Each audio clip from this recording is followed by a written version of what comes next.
Bom dia, quinto ano. Agora nós iremos iniciar a unidade 2, que faz parte do nosso livro 2, e tem como título A Matemática das Formas Geométricas e dos Números. No início do livro, nós temos essa leitura aqui: a evolução do conhecimento matemático. Desde o início da história, os seres humanos sentiram a necessidade de obter conhecimentos para realizar atividades do cotidiano, como a contagem de objetos. Com a invenção dos números, esses conhecimentos se ampliaram, tanto que, atualmente, fazemos muito mais com eles do que apenas contar. É possível, por exemplo, analisar uma imagem ou forma geométrica, medir diferentes grandezas, dividir uma unidade em diversas partes e encontrar infinitos números entre dois números naturais. Para expressar essas ideias, surgiram diferentes formas de representação matemática, e você vai conhecer algumas delas nessa unidade. Bom, essa unidade, ela está dividida em capítulos, e nessa semana nós trabalharemos o capítulo 6. Deixa eu passar aqui a folha. Capítulo 6, que vai trabalhar o quê? O sistema monetário brasileiro. Mas o que é o sistema monetário? Sistema monetário é o conjunto de moedas em circulação em determinado país. Aqui no Brasil, qual é a moeda em circulação? O real. Nos Estados Unidos, nós temos o quê? Temos o dólar. Em Portugal, nós temos o euro. A maior parte da Europa, o que funciona lá, que circula, é o euro. Mas na Inglaterra, não é o euro, é quem? É a libra, não é? E aqui nessa página, na página 10, nós temos a leitura de abertura do capítulo. Vocês podem abrir o livro lá e vamos começar. No dia a dia, as pessoas precisam lidar com dinheiro em diversas situações. Ao economizar para comprar algo, ao conferir o troco no supermercado, ou mesmo na hora de definir quanto cada amigo vai pagar na pizza. Em todos esses casos, as pessoas utilizam dinheiro ao mesmo tempo em que realizam operações matemáticas. Observe as imagens a seguir. Elas representam situações cotidianas de uso de dinheiro. E nós temos aqui as imagens. Uma banquinha de revistas, onde tem no letreiro promoção de gibis de R$2 a unidade. Nas demais, temos uma situação de compra. E as outras, eu acho que elas estão aqui observando os valores, de possíveis promoções. Bom, neste capítulo, senhores, vocês irão aprender, a ler e escrever continhas expressas nas formas decimais. Trabalharemos com o número decimal, porque normalmente quando nós vamos trabalhar com dinheiro, com o sistema monetário, nós também pegamos os números quebrados da forma decimal, ok? Então, se preparem que no capítulo 6 nós vamos estudar números decimais. Também irão aprender a comparar valores monetários brasileiros e determinar a equivalência entre eles em situações de compra e venda. Irão aprender a localizar na reta numérica as quantias expressas na forma decimal, ou seja, em uma reta numérica, entre dois números inteiros, dois números naturais, por exemplo, 1 e 2. Nós vamos ter lá quais números? Vamos ter 1,3, 1,4, 1,5, até chegar o inteiro 2, não é? Mas isso nós vamos ver conforme for passando os exercícios, ok? Neste capítulo vamos ter muitos exercícios onde envolve situações de compra e venda. Mas antes de ir para os problemas, nós vamos fazer a leitura do Comece Bem. Vamos lá.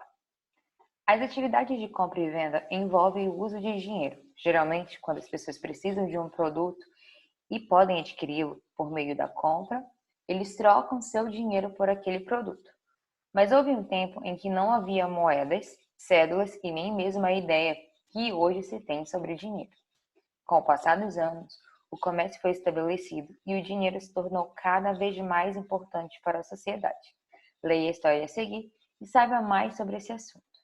Aqui nós temos uma espécie de gibi, e vamos ler aqui uma historinha sobre o sistema monetário.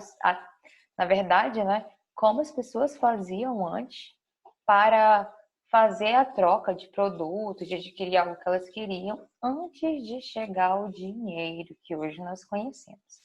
Vamos lá. Dinheiro custa dinheiro. Antigamente não existia dinheiro. Quando as pessoas precisavam de alguma coisa, trocavam mercadorias por outras de seu interesse. E nós temos aqui um rapazinho com uma vaca e o outro com o peixe. Possivelmente eles estavam querendo fazer a troca. Mas será que o rapaz que tinha a vaca iria querer trocar pelo peixe? Acho que não, hein? Vamos lá. Nessas trocas, o sal era bastante valorizado porque conservava e dava sabor aos alimentos. No fim do mês, o trabalhador era pago com uma porção de sal. Daí surgiu a palavra salário. Depois, o gado também se tornou mercadoria de troca. E, no Brasil, além dele, foram usados a canela, o cacau e o algodão. Então, aqui nós temos, né, que o surgimento da palavra salário veio porque as pessoas, elas recebiam sal, que era muito valorizado nessa época. Então, aqui originou-se a palavra salário. E depois do sal, veio surgindo também outras ferramentas para serem pagas, né, os funcionários. E aí temos o gado, cacau, algodão, também algumas outras especiarias, como depois a pimenta, né? Então vamos lá, mas daí vocês vão ver lá em história. Aqui nós temos continuando. Devido à beleza e à durabilidade, os metais preciosos, como o ouro e a prata, começaram a ser utilizados como dinheiro. No início, em seu estado natural e depois sob a forma de barras, brincos, anéis e braceletes. Aí nós temos aqui um pequeno mapinha, vamos lá. Os metais eram pesados e de difícil transporte. Surgiram então as primeiras moedas que, em grandes quantidades, continuavam difíceis de transportar, obrigando seus proprietários a deixá-las em segurança com pessoas que davam como garantia um recibo de papel. Surgiu assim o papel moeda, e as pessoas passavam a efetuar os pagamentos utilizando essas cédulas.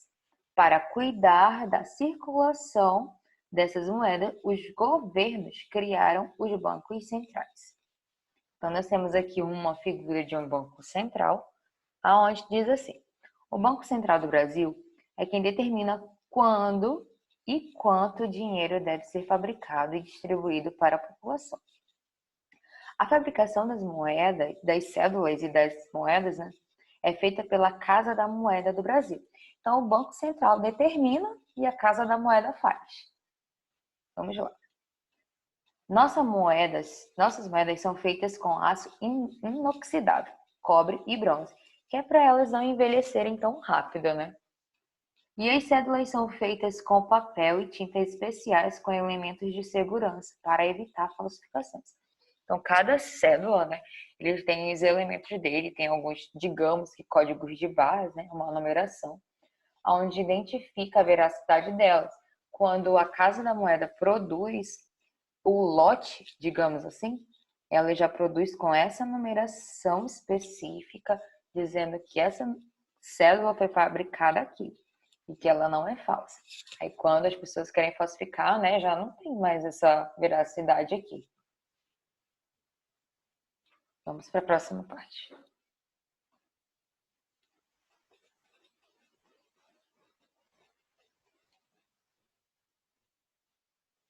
Aqui na página 14, nós temos ainda a continuação dessa história.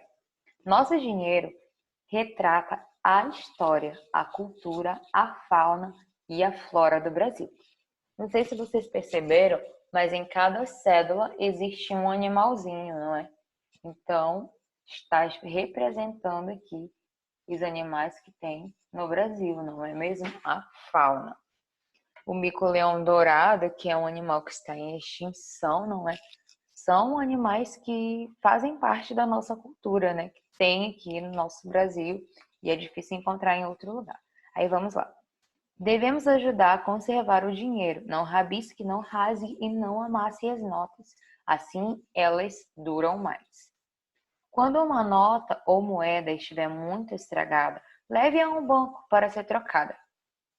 Quando nós encontramos uma cédula faltando algum pedaço ou mesmo rasgada, alguns estabelecimentos eles não querem aceitar, não é? Mas se nós levarmos ao banco para fazer a troca ou até mesmo o pagamento, eles aceitam sem problema nenhum, tá bom? E aqui no último quadrinho nós temos: os bancos entregam essas notas para o Banco Central, que manda fabricar outras para substituí-los.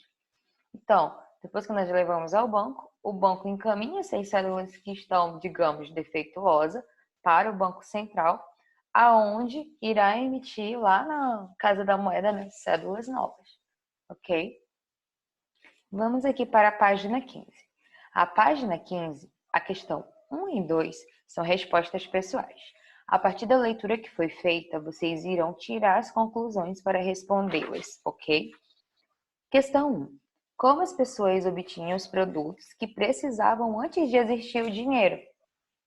Bom, é fácil, né? Eu posso até ajudar aqui vocês fazendo. Vamos lá. Como é que elas obtinham as coisas que elas queriam?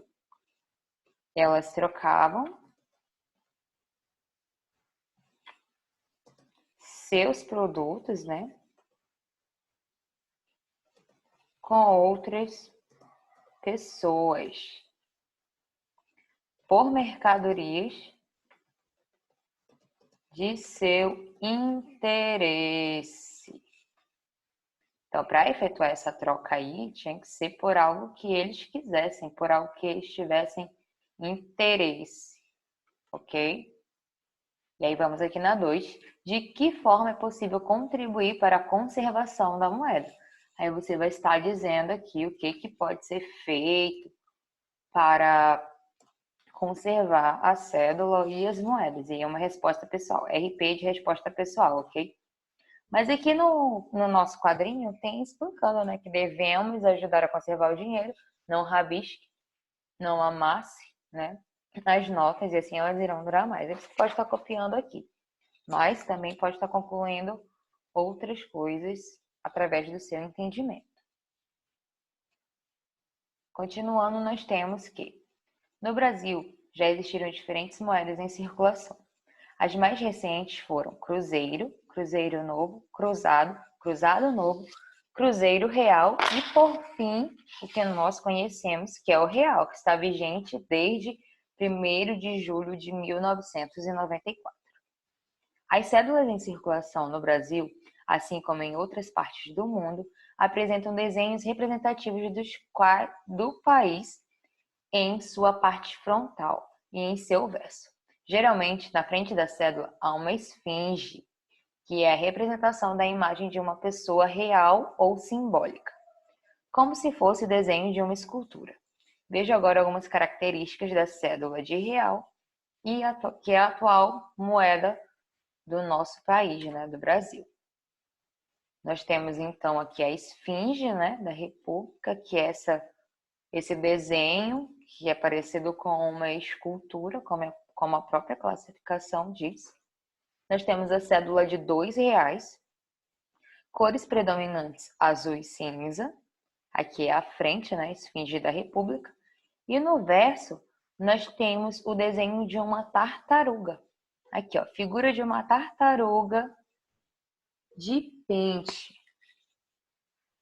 Uma das 5 espécies de tartaruga marinha encontrada no litoral brasileiro. Então, essa tartaruga ela é encontrada aqui no Brasil. Vamos ver agora outras cédulas.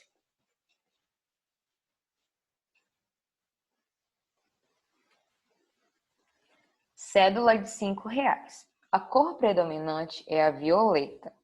Temos também aqui a esfinge da República. E no seu verso, nós temos a figura de uma garça, que é uma espécie representativa da fauna brasileira.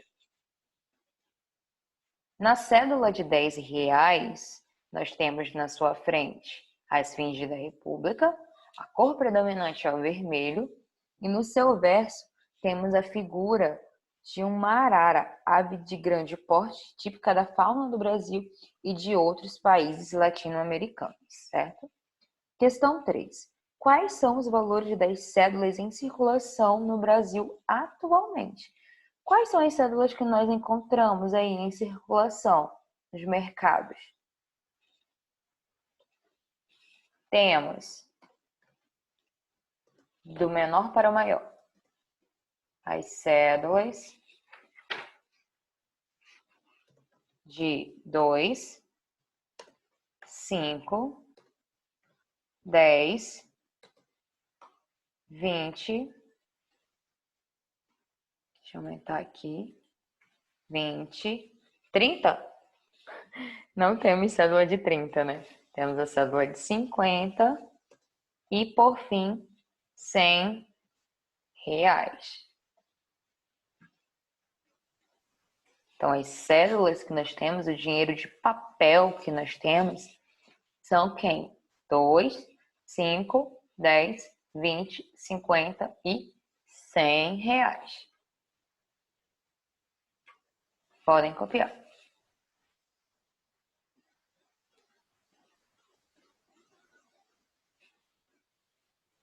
Vamos aqui para a próxima página, para a página 17.